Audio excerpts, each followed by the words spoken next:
Welcome back, guys, to another episode of Beyond the Court.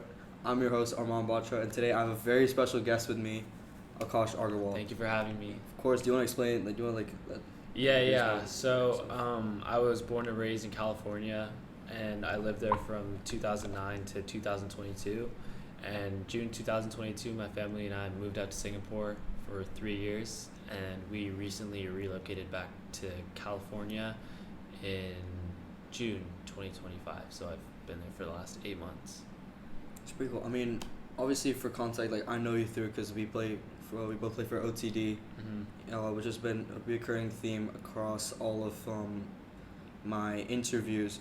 But also, you also played for varsity in SAS, and now you're on varsity in the United States, right? Yeah, yeah. But before I move into getting onto varsity in the United States, I just want to understand what kind of work it took just to make varsity for SAS. Yeah, yeah. So, in going into my freshman year, I was extremely skinny. Like, obviously, I'm skinny now, but I was a freshman going into varsity tryouts. I had no idea what was gonna happen. I ended up getting cut on the second day, and I ended up playing on JV Red, which wasn't a horrible experience. I think making JV Red as a freshman is fine, but for me, I trained a lot with Mel, especially outside of club and school, and I really focused on, even though if I'm not the biggest, how can I drive, how can I attack? So just really like training consistently with Mel, and later on in the season, that paid off. Like I ended up playing really well, and then I got called up to play with them for Fire tournament, and I almost went to IASIS. So yeah, it was a lot of work, just trusting the process and not letting the setbacks, I'd say, like get me down or make me lose motivation. Of course. Yeah. What kind of setbacks did you face? Because I feel like everybody goes through a tough time. Well, for me personally, I didn't have a coach that believed in me, especially for school. I wasn't even starting. I was in the second string. And that was really like deflating, especially because I thought like, well, I have to be the best on this team if I want to play varsity. And I've realized that like the more pressure you put on yourself, especially like before you play, I think like the more you just get in your head, and it just doesn't help. So I think just sticking to my game and just making the most of what I got really helped me in that sense. Okay, so obviously, yeah, so clearly it took a lot of work, and clearly you dealt with that kind of setback in the right mindset, right? But obviously when you moved to the US, things were changed completely for you, Yeah. right? So essentially, I kind of want to understand, like, before we get into like basketball in the US, how was like the initial move for you? Because like I know everybody goes through like a tough time just moving countries, and this is like such a big move because moving from Singapore Yeah. back to California, and it was such an awkward phase too. It was like right after your sophomore year. So what kind of walk me through what it felt like, like as a rising junior, just moving back and trying to fit in the community itself in California. Yeah, so honestly, it was harder than moving to Singapore in the first place, I'd say. Even though I knew these people, I grew up with the same people since 7th grade. Obviously they all had their social circles, and I was gone for 3 years, so I didn't fit back in, just like that. It took some time, and honestly, like, I just felt like I didn't fit in with anyone. I felt like I wasn't going to find anyone that I fit in with, because I was kind of just staying with the people who I was friends with before I moved, and I wasn't really giving anyone else a chance. It was really deflating, I think, especially like, for my confidence, like socials, like, going from a school where I knew everyone to like basically a new school where people had changed a lot. It was challenging, I'd say. Definitely a unique experience, and it took time to adjust. But all things worked out eventually. And that's great. Yeah. I'm really happy it worked out for you. Yeah. How did that kind of so how did that move, like not fitting into like social circles? Because obviously that has a big impact on you as a person. I know for a fact when I moved to Singapore, it did. I mean, obviously that had an impact on me as well.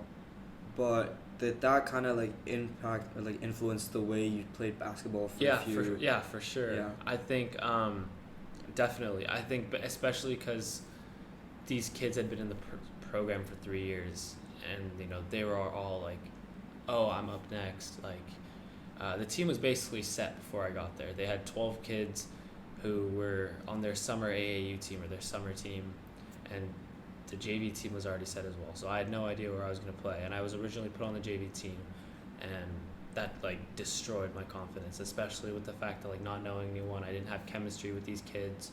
It was different because when I moved to Singapore, I feel like I kind of fit right in with, our coach Mel. Um, it was different. It was hard. It was really really hard. Um, I would say my confidence in basketball definitely like went down a lot for a good amount of the summer and even going into fall open gym like before the season started. Um, so I'd say it definitely did translate over in the sense that like I was more nervous on the basketball court. I didn't really know like if I was good enough. I was kind of thinking I wasn't good enough. So yeah, I definitely did carry over. So how did you battle that adversity? Because obviously, you kind of went through the same thing in Singapore, right? Like not making it, like making Yeah. JV your freshman year, Yeah. but then you did make varsity your sophomore year, and you kind of rose to the occasion. And Yeah. clearly, I mean, obviously in this case, you also have, because now you play for varsity in the United States as well. So how did you like use like the kind of mentalities you brought from Singapore to the U.S.? How did that help you like rise to that kind of occasion? Yeah. I would probably say just reaching out to my coaches, honestly, like something I did with Mel was like always after practices asking him like, hey, what can I do better? Or asking him for private training whenever I could. And this wasn't even like we had three coaches. We had a head coach, assistant coach, and another assistant coach. Our third assistant coach, who's now our head coach because our head coach retired, he was a really young player who's actually a mental skills coach, and he's someone who I really connected with, especially during preseason. So I would always go up to him after practice or even before and be like, hey, like what can I work on? What do you see that I can improve on? Just constantly asking for feedback, and seeking to learn more, asking for trainings outside as well. I think that really helped him get to know me because I was a new kid. They'd already seen these other kids for the last 2-3 years. I really just wanted to make sure that he knew me, and I think just like reaching out to him and like asking, hey, do you have time to train, or just asking what I could do better for his feedback. Really, I think just building a relationship with him really helped me rise to the occasion and have instill enough confidence in him to tell the head coach that they should take me for the varsity team. Okay, so kind of like you just worked at it, right? Like you took accountability for yourself and you Yeah, kind of worked 100%. at it, right? Yeah. And I kind of feel like I feel like Mel also, kind of talks about accountability Yeah, and stuff like definitely. that. So I feel like that kind of like translated when you went over to the U.S. Yeah, 100%. Yeah. But now like I just want to ask like the big like sort of like the big question. What was the biggest difference you found in basketball from Singapore to the United States? Because I asked Tristan about this. I talked to Tristan about this, and obviously, because he just moved from Texas to Singapore. Yeah. Right, but you moved from California to Singapore, back to California. Yeah. So I kind of want to know what that experience was, because obviously, it's much better. I'd say the biggest difference, in my opinion, it's not, one of a difference, and I know this is what people talk about all the time, is the height of people and like the builds, the size. Yes, people in the U.S. are generally much bigger and taller than Singapore, but for me, what the biggest difference was, I think, was the pace of the game, how fast you move, and especially I see it in Singapore a lot. Like, people are always standing on the outside, on the perimeter. No one cuts. You have to cut in the U.S. You have to be physically in shape. Like our coach was making us run like 6 miles before the season started every practice, and we'd have to run 30 minutes of suicides and then play 30 minutes after that. So. Wow. Like people that are in shape. I think, especially in the first game I played, it was AAU, it wasn't even varsity. And same with varsity, the first game I played in, just like everyone seems so fast and so like not even getting on the fact that they're like huge. Like, I would say the biggest difference, in all honesty, is probably the pace at which people play. It's much quicker. You have to really think on your toes. You can't harp on your mistakes, because as soon as you like let your guard down, as soon as you like, walk, like your guy cuts by you. Kind of like when you ease up. Yeah, exactly. Yeah. That was the biggest awakening for me, I think, and it didn't take. I was like, why is it so different? Why is it so different? It's just because the pace at which they play is just so much faster. And I think that's due also to the general athleticism, which, yes, I've played against kids who are 6'9", 6'10", Yeah. Division 1 players, Division 2. I've played with Division 2, Division 3 players. So yeah, for me, I'd say the biggest difference was the pace. Yeah. Yeah, a lot of people in Singapore, obviously, there's a notion that basketball in the U.S. is better purely because, you know, it's just bigger, it's better, and it's stronger, it's faster. And obviously, while that is like a major factor, how would you say, like, compare like IQ in terms of just like game IQ in terms of like Singapore basketball Yeah. and the basketball in the United States? Because I know for a fact that the IQ in American basketball is definitely It's definitely not subpar to say like yeah. the very least. No, definitely. It was a real awakening for me, I think, when I got there. When I was on varsity, we were training 6 days a week for 2 hours, and if we'd have a game, say 7:30, we'd have to be there at 4:30. We're watching film for an hour, where our coach would give us a full scouting report, like front and back pages like this big, and we just watch film. I think that's the biggest part of the IQ in the U.S. that they don't do in Singapore, is just they study film. My coach would watch literally the same game maybe 3 times and analyze it down to like how many steps they take on a play. And I think just the film part of it was like so eye-opening for me, and I never realized like how much you can learn from just watching film. On top of that, I don't really know if this translates to IQ, but just we had like 30 to 40 different plays, and it was hard to remember all those. It's not like Singapore where you can kind of just beat a team just by being more athletic or bigger. Obviously there's some cases, but you need to have plays that you can run. You need to have people who are in shape. That's fine. You need to have plays that you can run, and I think just knowing like every play on the fly, and you have to make reads. If someone's overplaying, you have to back cut. If they're underplaying, take your shot. Like, it's not just sticking to the plays, it's making reads, and that's something that Mel really taught me in Singapore, but I think you can really see in the US is that like even though there's a play, you don't just have to stick to it. You can also create your own opportunities. And for me, I kind of had to find that balance of, you know, sticking to a play, but also like knowing when to attack, knowing when to make a read, or, you know, just kind of letting the game come to me. Yeah, I feel like that's kind of like one of like the biggest points that basketball in Singapore kind of doesn't focus on. You know, like the actual like IQ game aspect. Yeah, for sure. Because I mean, in the regular season games like here, we don't usually like, especially our team. I mean, you know, we don't run a lot of plays. Yeah, especially on Sundays, like when we play, we don't run the play. Like, we have plays, we just don't run it because we don't feel the need to. But I definitely feel like if we played against a team from even like Australia, we would suffer. Especially because it's really important. That element of like general athleticism is just gone. So then we have to be smart and play smart. Yeah, if you like, and Mel will talk about this all the time. It's just like when you and another team, when two teams play each other, same caliber of skill. Yeah. It comes down to who's the smartest, who wants it more. And I think that's very true, especially in the U.S. Because you have kids who can shoot from the logo. Like, everyone has a big on their team. Everyone can shoot. Everyone can dribble. But, like, if you can set yourself apart by thinking the game, it's a game changer. Yeah, and I feel like that's kind of what Mel preaches to us anyways. Yeah. But it's quite hard to do it in Singapore, especially because we don't need to. We don't need to make it happen.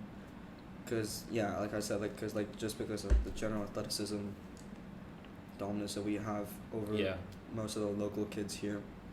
But not to sound arrogant, but I feel that's just how it is. Yeah. Yeah. We have guys who are like 6'5", 6'6". Yeah. I kind of want to move in like a different direction. Not obviously it's still basketball, but like I want to talk about like the support and like the infrastructure you have for basketball in your high school. Because I mean, obviously SAS has a great basketball program, but that's if you're limited to Singapore. Because in the U.S., I know that they care about basketball a lot more. Yeah. And I kind of want to use this as an opportunity to get schools to fund more and like be more involved in not just basketball, but obviously in this case basketball, but sports in general Yeah. in high schools. So Yeah. I just want to So understand. yeah. So I think so. My current head coach, not the one from last season, but this one, the one who I was able to build a relationship with, he is, he's always opening the gym at school. To you can ask him if just shoot him a text like, hey, do you want to train right now, and he'll give you a time to come train. Our school court is always open for use when he's there for private sessions. We have a shooting machine that everyone can use. We have open runs 4 days a week. So the support in the essence of how available basketball is at my school, I would say is very high. We have access to like trainers, facilities. We're lifting as well, so we lift and then play. It's really an all year round thing. I think that's something that not a lot of sports do, but it's seen in like other sports as well. Like our football team, they're lifting right now. Their season doesn't start till August. So it's just more year round, especially for school sports. And that was new to me because I thought only club was year round, but yeah, it's just more of like a year round thing. People care much more than Singapore, which is fair. I mean, it's more of like a culture in the U.S. It's different, but yeah. Yeah, I still think that schools should provide like more opportunity, especially for basketball. Because I know in SAS like the gyms they're never open for like open runs like you guys have open runs, right? Yeah. And we have like specified timings, and that's only like preseason or intramurals, which is postseason. Yeah.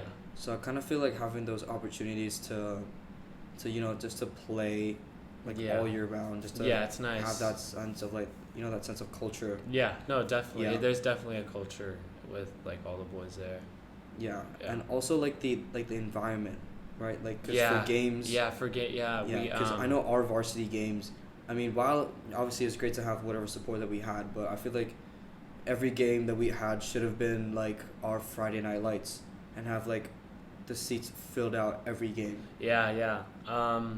When we played our rival school, there was about 1,000 to 2,000 people there. Oof. And it was like, so our school is blue, like our school colors are blue and white, and their colors are red and white. So it was like blue on one end, red on the other, and it was hype. I mean, the crowds were so loud you could barely even hear the coaches. Yeah, it's much more of a culture, and like the student sections really show out, which is obviously something you don't see in Singapore. It was and you have like the crowd talking to you when you're playing.